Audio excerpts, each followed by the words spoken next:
राष्ट्रवादी अजित पवार गटाचे आमदार विधान भवनात दाखल झालेत। अजित पवार गटाचे 2 उमेदवार या निवडणुकीच्या रिंगणात आहेत। अजित पवारांकडून महायुतीच्या विजयाचा विश्वास व्यक्त केला गेला आहे। विधान परिषद निवडणुकीमध्ये त्यामुळे आता कोण बाजी मारते आणि कोणाचा गेम होतोय याकडे लक्ष आहे।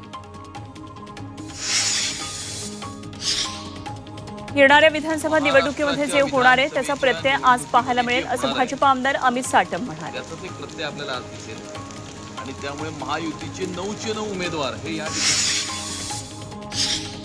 मुंबईसह उपनगरामध्ये पावसाचा जोर आज वाढलेला आहे। त्यामुळे मतदानासाठी 1 तासाचा वेळ वाढवून द्यावा अशी मागणी मिलिंद नार्वेकरांनी केली आहे।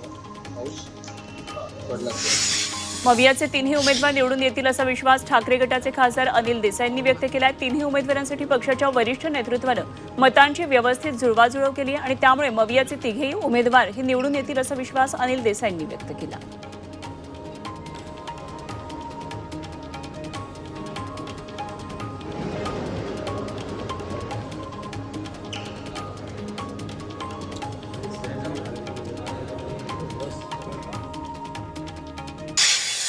मुंबईत संततधार पाऊस सुरू आहे, त्यामुळे ठिकठिकाणी पाणी साचल्याचं दिसतंय। चांदिवली नाका या भागामध्ये अशीच काहीशी परिस्थिती उद्भवली आहे। या पावसामुळे या ठिकाणचे रस्ते जलमय झालेत। वाहनधारकांवर अशा पाण्यातून मार्ग काढण्याची वेळ आली आहे। कल्याण आणि डोंबिवलीमध्ये पहाटेपासून पावसाचा जोर वाढलाय। शहरातल्या सखल भागामध्ये पाणी साचलेलं आहे। मुंबईच्या पश्चिम उपनगरामध्ये पावसानं हजेरी लावली आहे। वांद्रे, अंधेरी, गोरेगाव, बोरिवलीमध्ये पहाटेपासूनच पावसाची बॅटिंग सुरू आहे। वडाळ्याच्या आरटीओ ऑफिस परिसरामध्ये पावसाचं पाणी साचले। ट्रॅफिकही जाम झाले, त्यामुळे मुंबईकरांना ऑफिसला पोहोचायला आज उशीर होतोय। मुंबईतल्या किंग सर्कल भागामध्ये पाणी साचले, त्यामुळे स्थानिकांना अशा या साचलेल्या पाण्यामधून वाट काढावी लागते। चांदिवली नाका परिसरामध्ये पावसामुळे रस्ते जलमय झाले, त्यामुळे वाहनधारकांवर पाण्यातून मार्ग काढण्याची वेळ आली। रस्त्यावर पाणी साचल्यानं वाहतूक सुद्धा मंदावली। मराठा आरक्षणासाठी मनोज जरांगे पाटील यांची आरक्षण जनजागृती रॅली संभाजीनगरमध्ये उद्या दाखल होणार आहे। लाखोंचा जनसमुदाय लक्षात घेता शहरातला जालना रस्ता हा 7 तासांसाठी बंद ठेवण्यात येणार आहे। या मार्गावरच्या 200पेक्षा अधिक दुकानांसह हॉटेल, बार बंद ठेवले जाणार आहेत। शहरातल्या 600 शाळा, 50पेक्षा जास्त कॉलेजेसना उद्या सुट्टी जाहीर करण्यात आली आहे।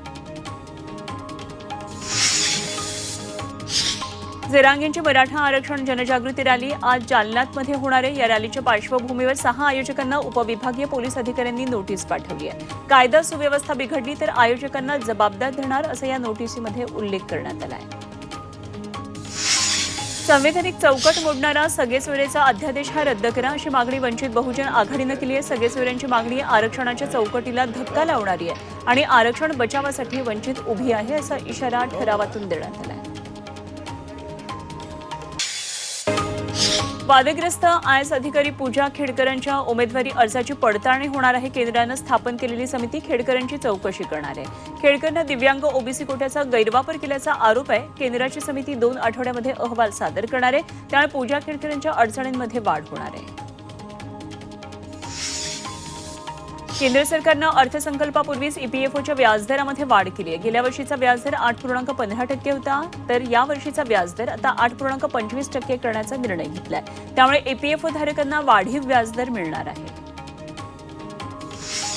गेल्या 7 वर्षांमध्ये खासगी क्षेत्रातील 16,45,000 कर्मचाऱ्यांनी नोकरी गमावली आहे। खासगी आणि सरकारी दोन्ही क्षेत्रात रोजगार निर्मितीच्या बाबतीमध्ये भारत फारच पिछाडीवर आहे।